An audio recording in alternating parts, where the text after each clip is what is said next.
I'm picking up somewhat the last couple of weeks, and it's almost impossible to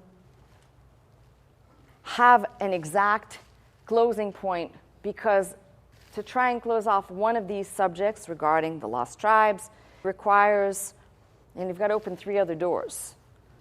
And I think what I'm trying to do is make sure that we understand, first of all, probably first and foremost, the sovereignty of God. Now, with his people, who he delivered out of Egypt's bondage, and gave them this wonderful promise before they even went in that they'd come out. Wouldn't you like that?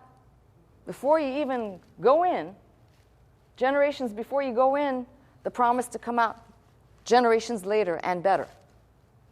Now, the beautiful thing is, if you're reading the whole book, where he says eventually he's going to scatter the people after the kingdoms divide, and we know that, I've told you, the north will disappear. Some will be carried away to another land. Others are going to just vanish, and they don't really vanish. They just begin to migrate. The southern kingdom will be taken into captivity, and essentially the kingdom as it was known will be gone until Cyrus issues the decree for the people to return and rebuild. And we know that in that period, very few people returned. And we have a very good history, by the way. From about that time, people say, well, there's nothing after the close of the Old Testament prophet Malachi, 400 years silence. No, there's plenty of things that we can glean in that period to understand what was going on. That brings us to essentially to the time of Christ, into the New Testament world. But the beautiful thing is that God, in his word, said, I'm going to scatter these people. And then give some word, not just to the prophet Hosea, but to others, including references that are made in the New Testament from Christ himself regarding sheep, the lost house of Israel. It's kind of interesting because sometimes we read and we don't read with, looking at the whole book and examining. So it's kind of interesting that if one is going to comb this record, we can see God said he was going to scatter a people, and he also said he was going to give them the promise of restoration, which is future time. Now there's many of those promises and many of those prophecies, future time, in Isaiah and in Ezekiel, just to name 2, as well as if you're reading the final chapters of the prophet Zechariah as well. We can pick from just about anywhere. Now, to somebody who's not well-versed in understanding the prophets, some of those things may appear as prophetically in the past and accomplished, but there has not been a restoration to bring back the house of Judah and the house of Israel, which have been separated, which the prophet Ezekiel refers to as 2 sisters, and kind of spells it out pretty graphically about what these 2 sisters represent. But he's speaking of the north and the south, by the way, and calling what they've done whoredoms. It's quite graphic, by the way. Anybody who says, well, how could you say that? Well, it's in the Bible. And by the way, that chapter is, as I said, quite graphic. So when we talk about the end of the house of Israel, which is referring to the northern kingdoms, the northern portion, it's somewhat interesting that in 2 Kings, which is where I'm going to take you this morning to start off, there is, beginning in the 17th chapter, and in a strange place to start, the 6th verse, but straight through the chapter, clear to the end of the chapter, the reasons for the fall and the carrying away of the people. This is why it's imperative to understand the difference between Israel and Judah. We're looking at the house of Israel that's sometimes referred to as, going to be referred to here as Samaria. And if not properly understood and separated, creates the confusion where people are immediately saying Israel refers to Jews. Now, let me just say this so it's repeated in this message. The people of the southern kingdom, Judah, Yehuda. There is no J in Hebrew, but it is Yod, Yehuda, Yehudahi. These were, or the Yehudahites, the first ones to be called Jews. And they're referred to in the King James English as warring Jews. Reading the Hebrew, they are warring Yehudahites. But same thing, it came into our English that way. Not to be confused with those people to the north who, although there may have been some priests living to the north, because priests were assigned to the northern territories as well, in the northern areas, but for the most part not referred to at any time as Jews. And when we begin to see how this plays out, it's quite interesting. Historically, I'm going to read this text and I'm going to take you on a little brief historic journey. So we're in 2 Kings, the 17th chapter, and I'm starting in the 6th verse. In the 9th year of Hoshea, the king of Assyria took Samaria, carried Israel away into Assyria, and placed them in Hala and in Habor by the river Gozan, and in the city of the Medes. And I gave you that insight that the Septuagint reads, Septuagint is the Greek version of the Hebrew Bible done 200 to 300 years BC, placing them perhaps in the mountains, in the mountainous area of the Medes. And if you want a little bit more elaboration as to who was carried away in this group, you've got another list of people taken to approximately the same area mentioned, and that is, I'll read it to you, where it says, the God of Israel stirred up the spirit of Pul, king of Assyria, and the spirit of Tiglath-Pileser, king of Assyria, and he carried them away, even the Reubenites, the Gadites, the half-tribe of Manasseh, brought them unto Hala, Habor, Hara, and unto the river Gozan unto this day. So we have a good idea of who is mentioned as being carried away. Now I'm going to say this as a sidebar. I do not believe that everybody was carried away. I believe that the word of this impending force that was coming their way produced waves of these individuals settled in the northern territories beginning to migrate and beginning to move before the final period, which is I think in 721 by Sargon II. He finished the job that Shalmaneser didn't quite do because he died in the process.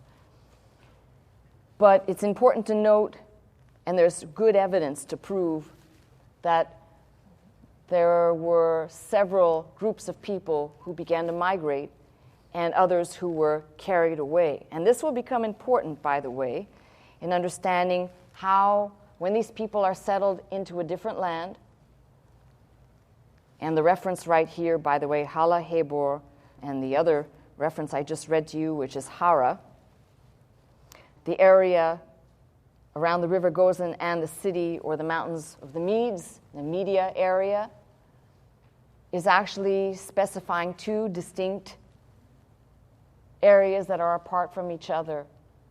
And eventually two distinct, even though all these people begin to migrate, some of these people are carried away. The ones that are carried away are settled into two different areas, and there was a reason for that as well, because if they banded together as one, they could be a mighty fighting force, but separated and kept apart, in buffer states, they could provide protection for any marauding invaders, but also it would separate the risk of them banding together and turning against the Assyrian forces. So there's all these small details. Now, back to the book here. For so it was that the children of Israel had sinned against the Lord their God. Now you're getting the explanation of why, which had brought them up out of the land of Egypt, from under the hand of Pharaoh, king of Egypt, and had feared other gods, and walked in the statutes of the heathen, whom the Lord cast out from before the children of Israel. and of the kings of Israel, which they had made. And the children of Israel did secretly those things that were not right against the Lord their God. And they built them high places in all their cities, from the tower of the watchman to the fenced city. And they set them up images and groves in every high hill and under every green tree. And there they burnt incense in all the high places as the heathen, whom the Lord carried away before them, and wrought wicked things to provoke the Lord to anger. Now, everything you're reading here is about them turning away from the living God, from the living God, and serving other gods.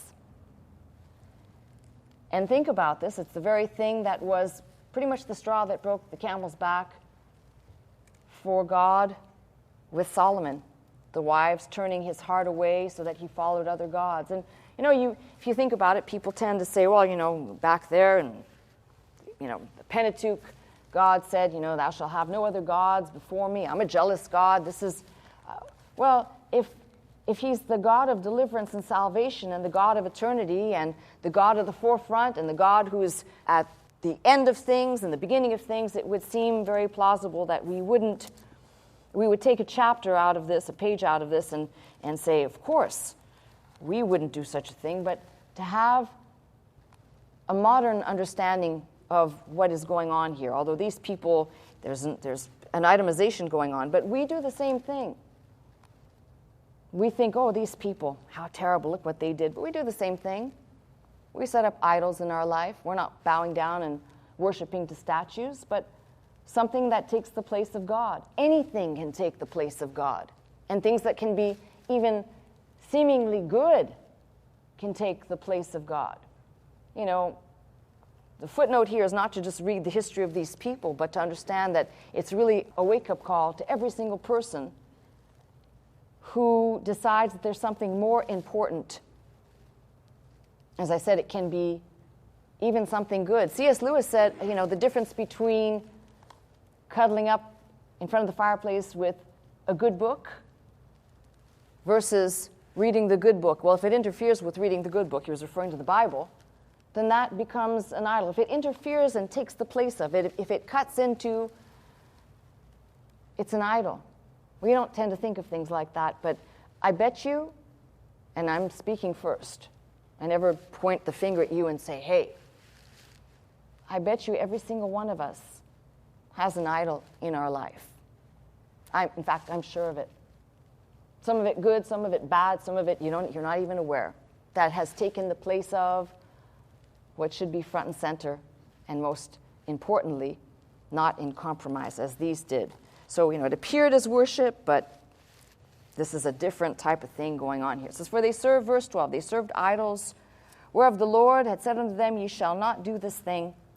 Yet the Lord testified against Israel and against Judah, you see even here it's separate, by all the prophets and by all the seers, saying, turn ye from your evil ways, and keep my commandments and my statutes according to all the law which I commanded your fathers, and which I sent to you by my servants the prophets. Notwithstanding, they would not hear, but hardened their necks like to the neck of their fathers, and did not believe in the Lord their God. And they rejected his statutes and his covenant that he made with their fathers, and his testimonies which he testified against them. And they followed vanity and became vain, and went after the heathen that were round about them, concerning whom the Lord had charged them that they should not do like them. And they left all the commandments of the Lord their God, and made them molten images, even to calves, and made a grove, and worshipped all the host of heaven, and served Baal. And they caused their sons and their daughters to pass through the fire, and used divination and enchantments, and sold themselves to do evil in the sight of the Lord, to provoke him to anger. Not enough to just stop serving, but, let's just twist this completely the other way, provoke him to anger. Therefore the Lord was very angry with Israel, and removed them out of his sight. There was none left but the tribe of Judah only. This is important for those people who keep thinking that this is one batch of people and not separate and distinct. Here you have it.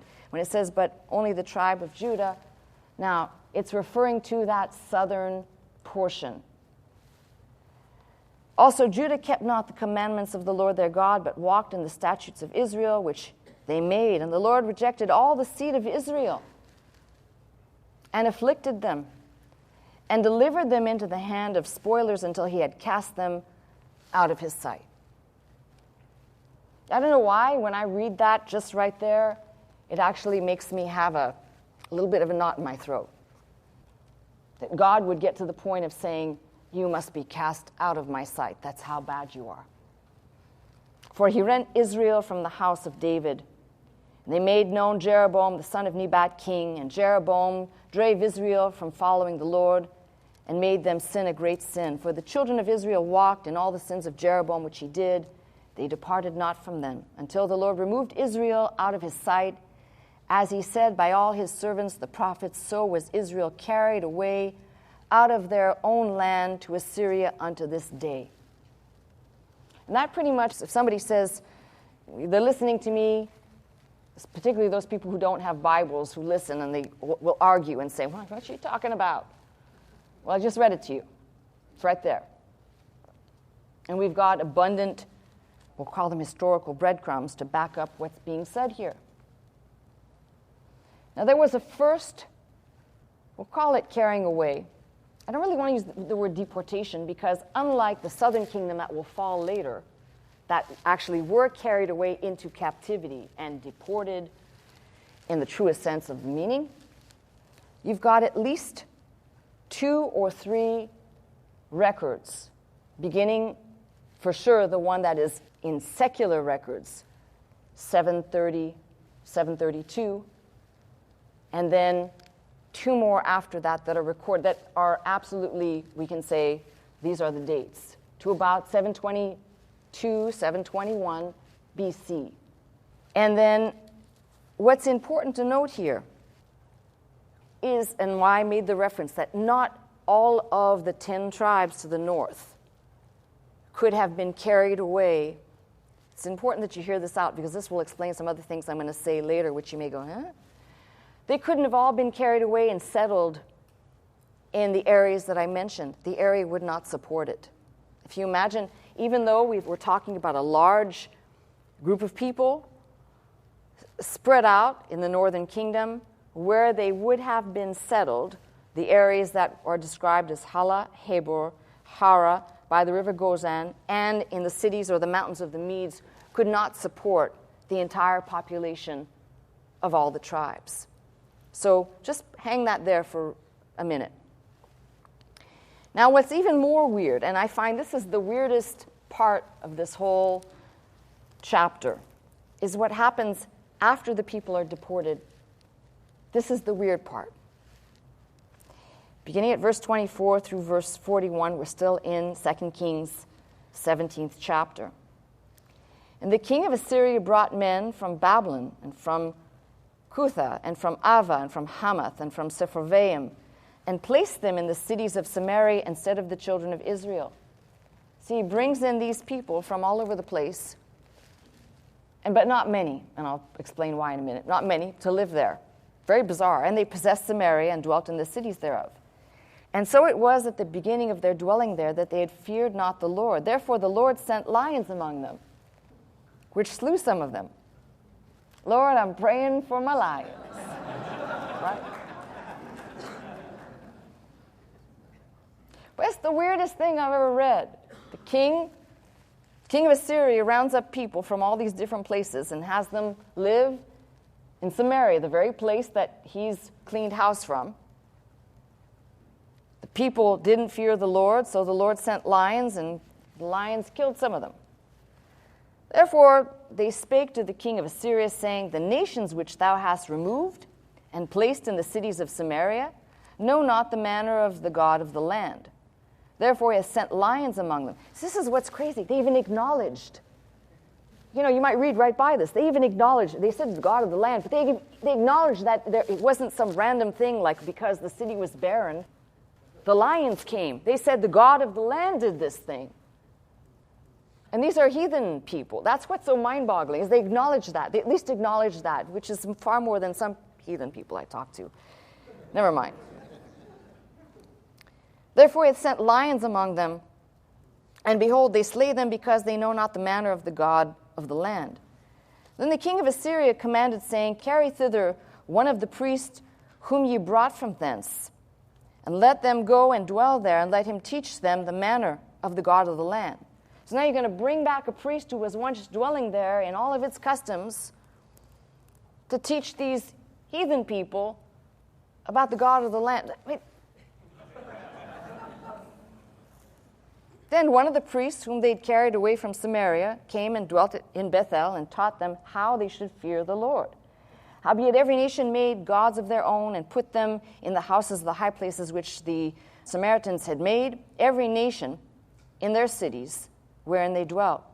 And the men of Babylon made Succoth-Benoth, and the men of Cuth made Nergal, and the men of Hamath made Ashima, and the Avites made Nibhaz and Tartak, and the Sepharvites burnt their children in fire to Adrimelech and Animelech, the gods of Sepharvaim.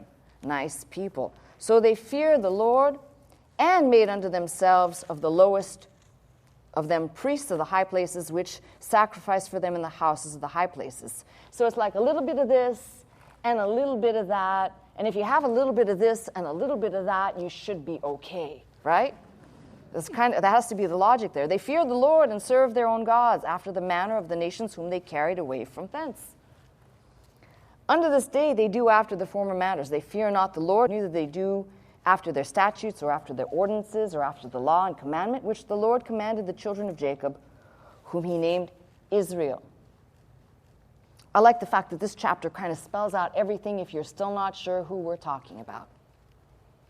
With whom the Lord hath made a covenant and charged them, saying, Ye shall not fear other gods, nor bow yourselves to them, nor serve them, nor sacrifice to them, but the Lord, who brought you out of the land of Egypt with great power and a stretched out arm, him shall ye fear, and him shall ye worship, and to him shall ye do sacrifice. And the statutes and the ordinances and the law and the commandment which he wrote for you, ye shall observe to do forevermore, and ye shall not fear other gods. And the covenant that I have made with you, ye shall not forget, neither shall ye serve other gods. But the Lord your God ye shall fear, and he shall deliver you out of the hand of all your enemies. Howbeit they did not hearken, but they did after their former manner. These nations fear the Lord, and serve their graven images, both their children and their children's children, as their fathers, so do they unto this day. And this closes a chapter in God's book about these people. Now, if you were combing the prophets, you would find that there will be prophets like Nahum who will give prophecies concerning Nineveh and the demise and the fall of Nineveh, or of the Assyrians. There'll be abundant witness that God is not only going to deal with his people, but he's also going to deal with these people. But in the process, it's very easy, and I've heard so many different strange arguments on, it's very easy to say, well, God did this thing, and this is an unjust act. No, he said very clearly and gave them chance after chance. And even after this, which appears to be the end for these people, it is not. So we're essentially watching what is happening now on the pages of history. And if an individual is willing to do the work, there are abundant witnesses to people who will appear in a different land as they move and are migrating essentially at the initial appearance, what looked to be north and then constantly west. You will find there is one particular incident that occurs that is recorded specifically in this way regarding a place on the map called Phrygia and its capital that was taken by a people who will be known as Cimmerian, not Sumerian, Cimmerian, C-I-M-M-E-R, I think I'm saying this by my mind, I-A-N-S, it might be something like that, you figure it out, but it's not Sumerian. Cimmerian, as the Greeks refer to them as the Chimmerioi, who will be later referred to by several different names as we begin to trace these people. But these particular people invade this land, Phrygia, which if you have a Bible, You can look in the back of your Bible and find and locate where Phrygia is. Pretty easy to do. If you take a look, right there. And what's interesting about this is most Bibles have a map somewhere. If you don't have one later on, look it up. But try and get the optics of this.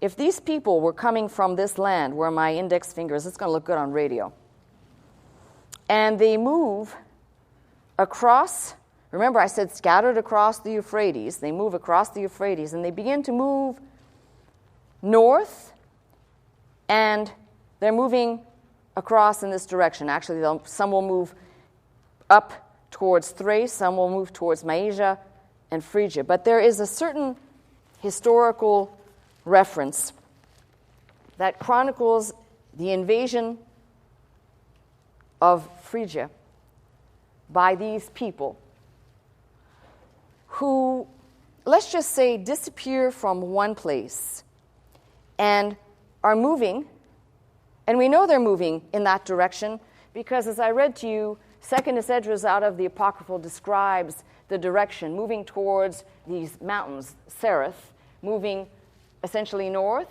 and various migrations, not just one, that the invasion of Gordium, which is historically chronicled by a people fitting the description of the people who were formerly living in an area and had traveled a pathway. This is all kind of chronicled. So it's either that we have the strangest collision ever recorded of two different people. One group of people disappears over here and they reappear over here. It's like magic, and they're not the same.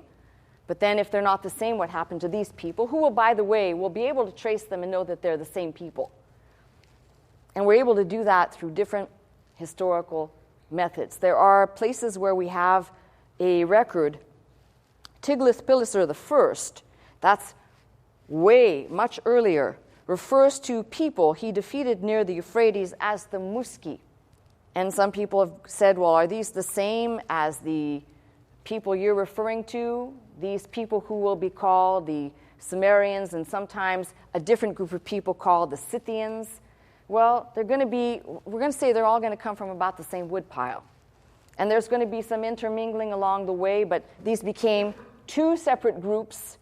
They'll be referred to historically and eventually by separate names, and the names will morph and change as they keep moving.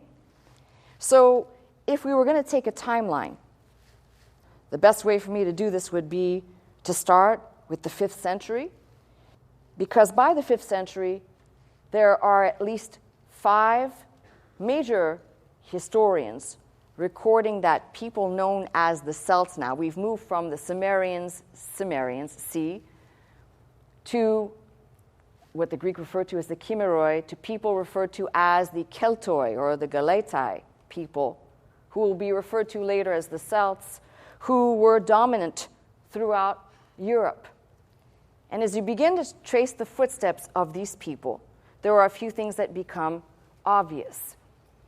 Now, that's why I said you open one door and you have to almost deal with other things, because we haven't touched the tribe of Dan.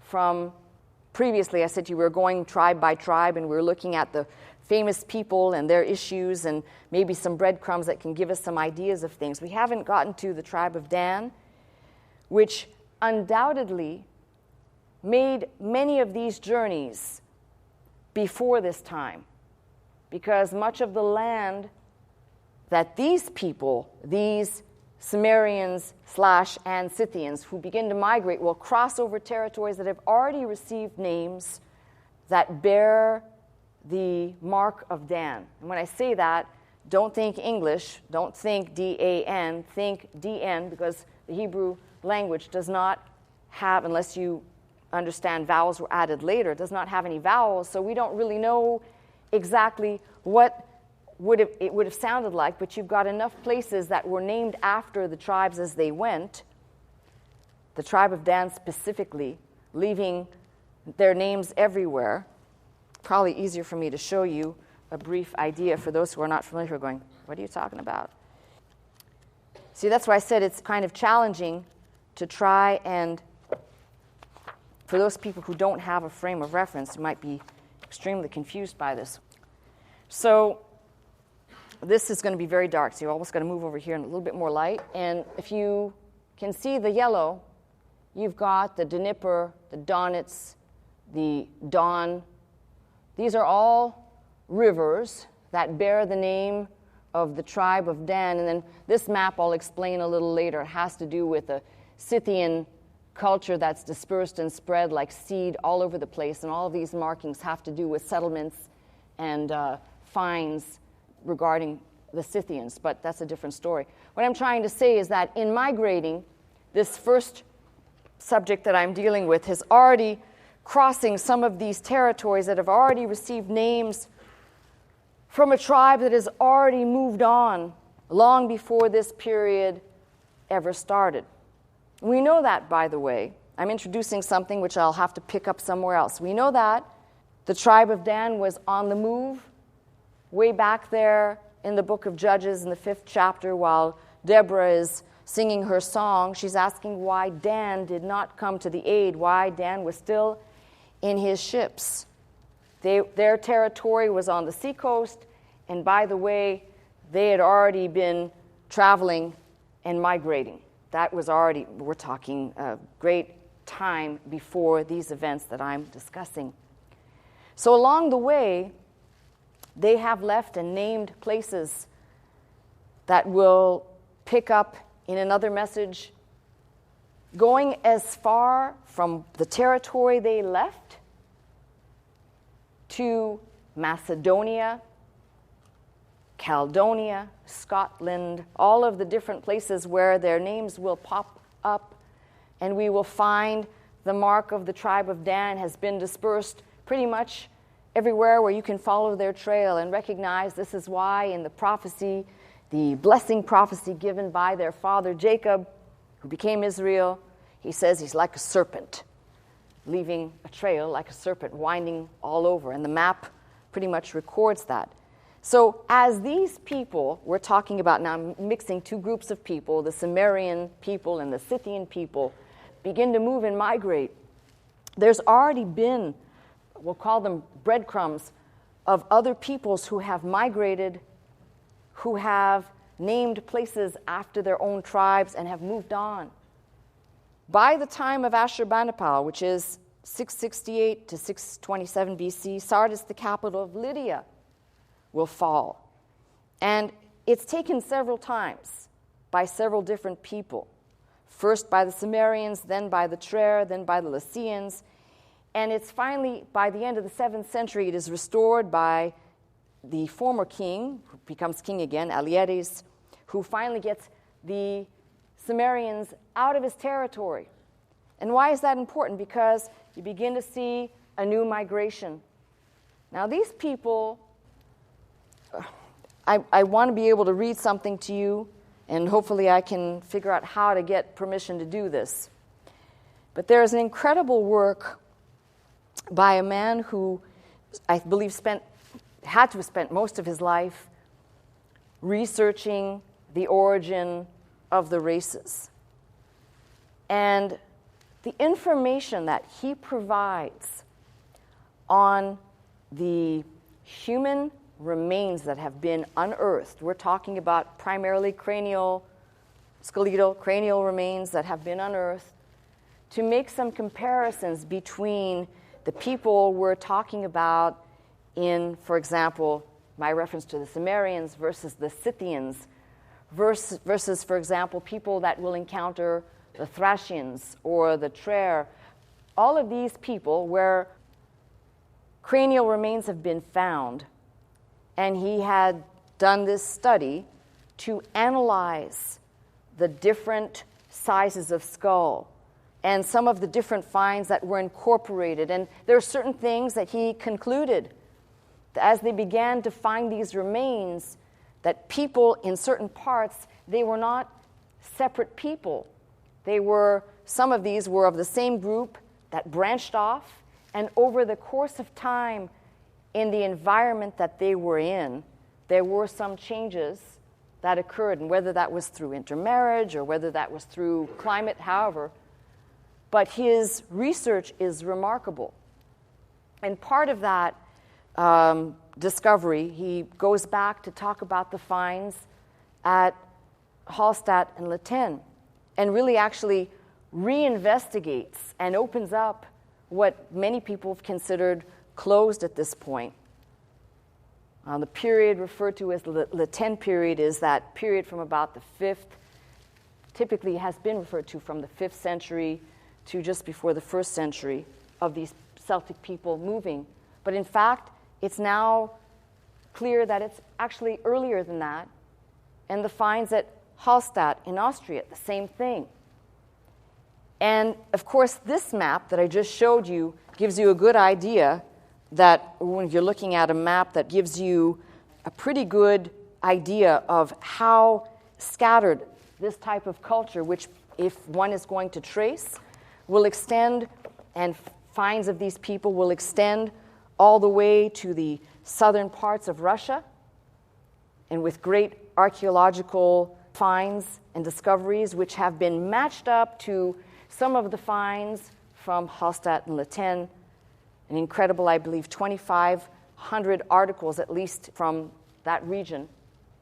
And you begin to see that these people bifurcated, and a lot of tribal concepts that we thought were actually unique to these people are moving across the country or across the planet, because even things as crazy it may seem as pants, trousers or pants, or cultural things, horse wagon type cultural elements that were not natural to these parts, were brought by these people. There's certain things that we can trace. So as we begin to trace these people in a historical way, not just the finds, but some of the history, we trace their march around the Black Sea. We find definitely at the outset, I should have said this, around Lake Van, Lake Urmia, around the Black Sea, over and around the Carpathian Mountains. So we begin to see these people moving. And as I said, 700 has been typically the timeline, BC.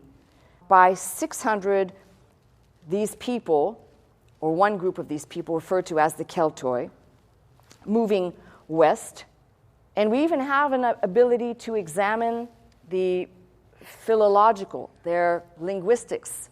Although we don't have preserved records per se, there's a known philologist who has divided up the Keltoi into two groups, Q, which is what has survived into Ireland, Scotland, and the Isle of Man, and P, which are the dialects in Asia Minor to Wales. It's kind of interesting. There's two actually distinct studies on these people. So there's a lot of things that we can know, and we can follow the progress of these people.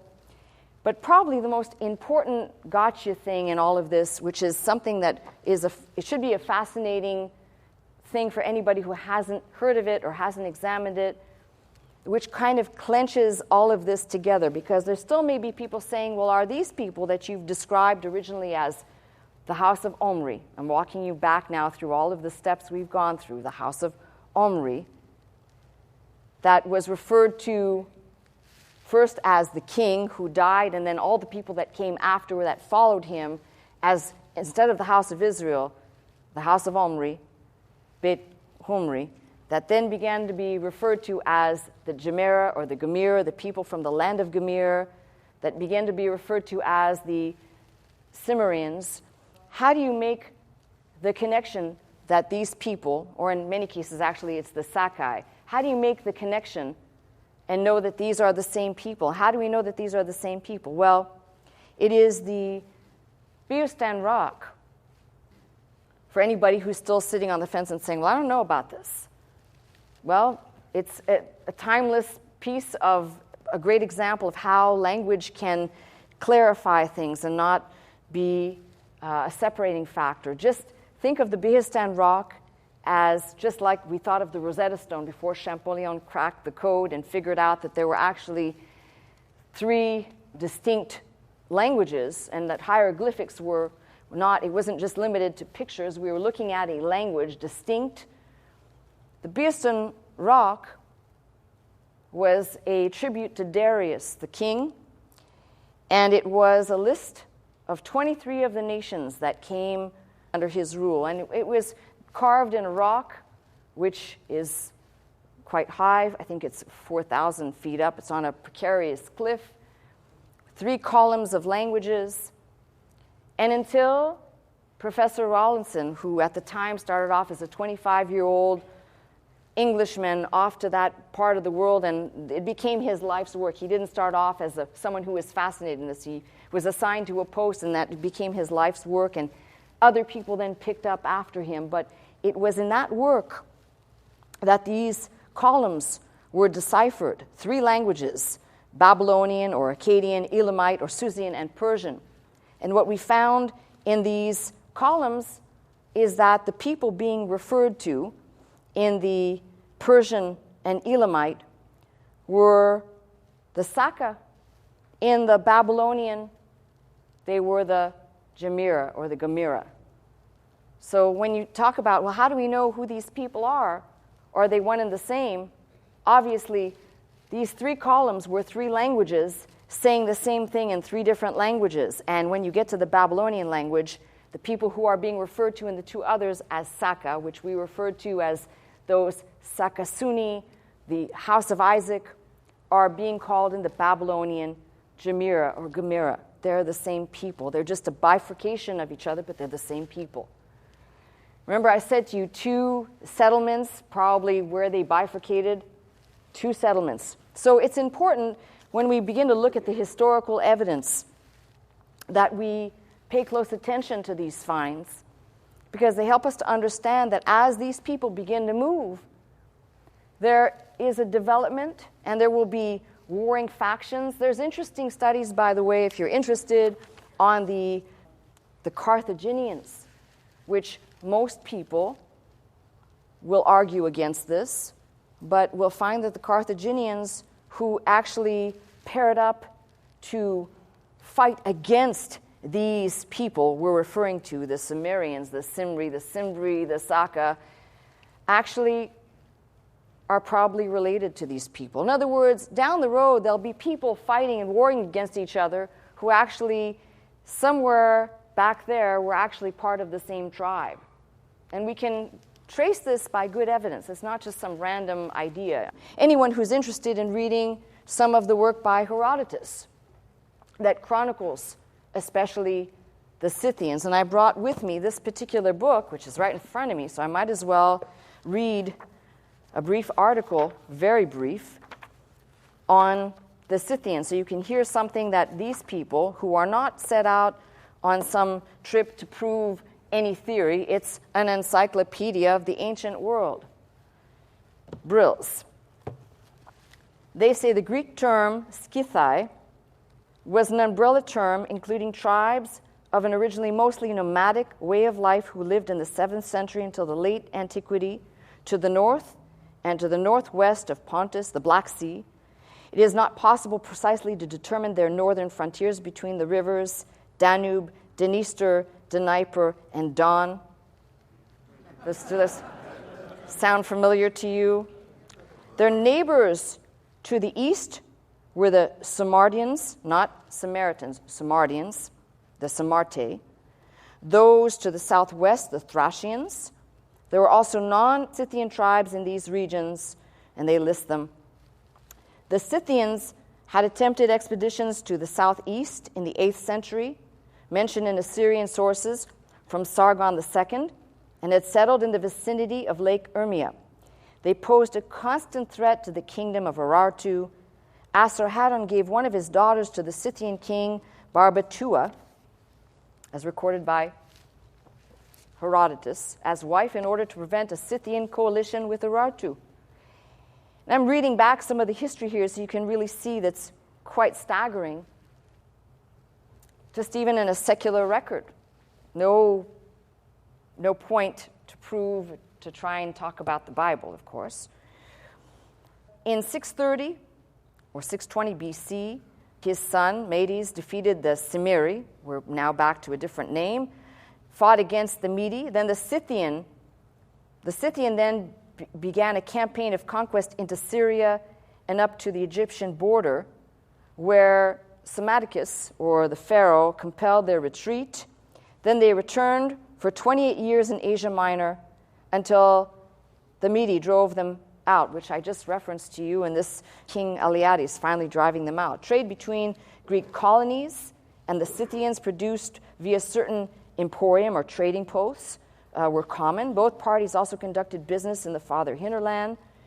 Greeks bought grain, wool, staple fiber plants, dried fish, precious metals from the Urals and Siberia, and from the 5th century BC, also slaves. The Scythian police force at Athens were also interested in Greek luxury goods. The Greek and Roman image of the Scythian is ambivalent. On the one hand, they saw them as primitive barbarians. On the other hand, as just pious people in close contact with nature. We've got the mention here of Darius and what I've just related to you regarding the monument, the Darius monument. But there's a separation that is mentioned in here regarding the Scythians and the royal Scythians. And we'll encounter those if I do something more in detail, which become, we'll call them a splinter group, which then actually take the royal Scythians, become the group that will be the most warring faction amongst other nations or other peoples. But I just thought I would mention that because I probably will, we will encounter them. How's that? So briefly said, we can know that these people, as they moved, and they did move and migrated. And if you remember, somewhere way back there, it might have been before the flood, I was teaching on the origin of the English language and talked to you about some tribes, some Germanic tribes, which, by the way, the word Germani, don't get confused with modern-day Germany, but Germani was a term that was used to refer to those people who were being referred to as the authentic peoples, tracing back from the Celts, going back to the Sumerians or the Kimmerai, as they were labeled that because they were no longer living in a certain area. They became known at one point as the Germani. But these Germanic tribes, namely the Angles, Jutes, and Saxons, that began where we start up with the English language and the formation of the concepts like England, speaking England, we see that these groups of people actually do indeed trace their lineage back. There's no confusion on their part as you can go backwards. So you begin to see these invading tribes that come in, and our language from that point begins to be established. We're talking about the very, very early stages of it. So it's important to follow all this history and to recognize that these people, when we say scattered, God's word says he will scatter the people. We're really talking about something quite incredible. And if I was continuing on the timeline, I told you last week about the death of King Cyrus. He met his death at the hand of Queen Tomyris. Now, there are historians that debate whether or not she actually did the deed, but if you read the record, she actually did the deed because she was getting revenge regarding the death of her son. She was the one that killed Cyrus. She was known as Queen Tomyris, the queen of the Massagetae, which is the same, we're back to the same people. She was the queen of the Sak. And these people eventually, their culture, their kingdoms will eventually disappear, but they will appear elsewhere. Just as we know when we follow the tribe of Dan and the people who arrive on that land, referring to the Tuatha De Danann, those people of the tribe of Dan, we're talking about Ireland, and then you'd have to go into the stories of Jeremiah with Zedekiah's daughters traveling out of Egypt. And again, Herodotus and other sources become invaluable to back up some of these, what were once considered mythical fairy tales of how these people came to be. But the point is that these people that God said would be scattered were indeed scattered. Now, it was said to the prophet Hosea also that these people in the land where this was said, they'd be known as the sons of the living God. And what I want, at least today, to leave you with is a concept that becomes very clear.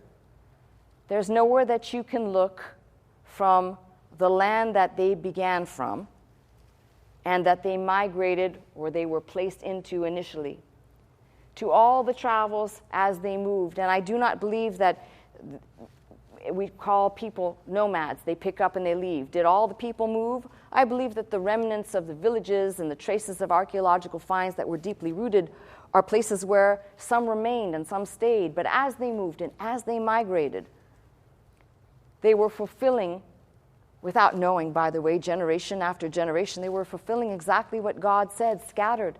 In fact, to one of the prophets, he says, to bring you to a new land, which can only be representational, of course, of these that would arrive in the place that I just described as England. Now, if God can be in control of that scattering,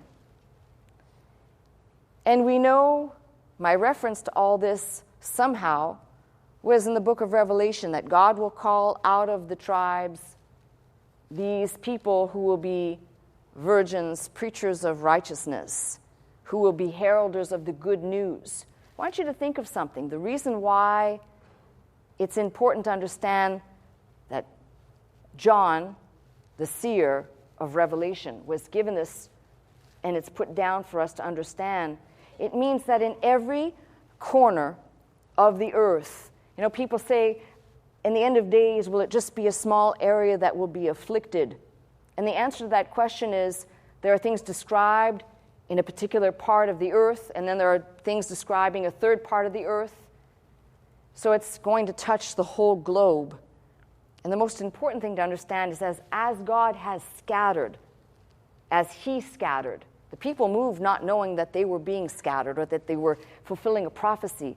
But the very way that he scattered the people, he will gather them again. But before that event happens, think of the miracle of this, that in every corner of the earth, there will be someone out of these tribes called out, for whom God alone will know, not the people that go 2 by 2 in the street, to be the preachers of righteousness and to preach and proclaim the good news in every corner of the earth. Because when you think about the scattering, we're talking as far as Asia, from Asia Minor, clear to the far-flung and furthest places of the earth that you can imagine. So it's important to understand that that reference in Revelation holds a large weight. If you believe that the Bible is true, that God will have people, it'd be really bizarre to have 12,000 virgins from a specific tribe. They're all gathered in one place, but it would not be too difficult if we're talking about a large scattering of people all over the face of the planet. For when God is ready for this time, whenever that time is, and when the events that begin that time, when God is ready, there will be a scattering of these people whom he will call forward to do what they will be called to do for that specific time throughout the whole earth. That's why it's impossible, if you're going to look at this subject, it's impossible to not see God's sovereignty and control. And I don't even have time to get into the rest of the details of what I want to say, and I'm not sure that I'll pick up next week. You'll have to be here to find out. But what I do want to tell you is if God can be in such control, and I just painted a picture which, if you really think about it, is quite staggering. The ability to scatter as far as you can think over the face of the globe these people, and they didn't know they were being scattered in fulfillment of a prophecy. As far as the eye can see, as far as we can look, is the same way that God will call out from every tribe mentioned in the book of Revelation, that 7th chapter, to be those preachers of righteousness, to receive a mark, who will preach to the people where they are, not called out into some forum, but right where they are, which says that God will save people from every corner, from every part of the earth, from those preachers of righteousness. So those people who can respond, which answers the question of those, when we talk about those people who are seen as still on the earth being preached to in that time. The sovereignty of God here is really important, and recognizing if God can do that and keep all these things in balance, and this is happening without these people really understanding completely what is going on, we who are looking at this will say, well, God's doing a really good job at the fulfillment part. We know what happened to these people ultimately, and the birth of our wonderful nation, which, by the way, gets its leg up, its most important leg up from those people fleeing from England, religious persecution, to come to a land where they were free to worship God. And what greater thing could be said than God was still accomplishing his purpose even there? He's not finished. He's not finished in history and prophecy that hasn't yet happened, and he's not finished with you or with me or with this place called Faith Center. So I have a message for you on the sovereignty of God and something for you to take away today. Don't quit. God's not finished with you, with me, or with his plan. That's my message. I'm Pastor Melissa Scott, pastor of Faith Center, Glendale, California. I teach every Sunday morning at 11 a.m. If you'd like to attend services with us, simply call the 800 number, that is 800-338-3030, to join us. If you'd like to watch, listen, and learn 24 hours a day, simply log on to our website at www.pastormelissascott.com.